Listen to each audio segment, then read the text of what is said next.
再来看行政院伫今年3月通过性侵害犯罪防治法等法案的修正草案，望讲会当来阻止所谓的性别暴力犯罪。法案当要送立法院党团协商哦。今仔有民间团体开记者会，批评讲官方版本针对被害人私密的影像，拢无法度做好保护，呼吁讲应该爱修正法案。 透过不同的社交平台，不断的放出我的个人照，或者是当初交往时候亲密的照片。看到家己的私密相片伫社群平台流传，胡安辉表示，甲施小姐有同款遭拒的女性，有力写当初有同意协商，毋过可能受到威胁。虽然行政院正经提出相关修正草案，嘛连面要伫立法院进行党团协商。民间团体认为，现行官方版本有3个问题，这是其中一点。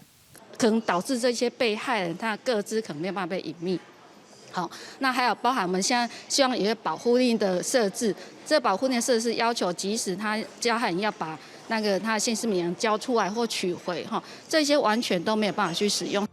另外，警官影像无法度管，嘛无去要求加害者自主移除，社交平台无即时移除，拢造成被害者真大的伤害。立刑基金会嘛表示，因统计今年到7月，超过2500个服务对象，就超过350人，大约14%受到所谓性暴力。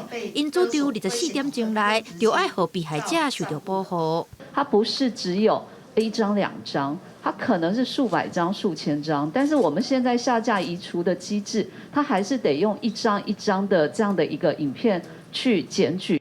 民间团体呼吁立法院应该参考民间版的草案意见，补破网。与会立委嘛表示，会尽速通过保护私密影像的草案，让被害者的保护通更加完备。记者点不调开台北采访报道。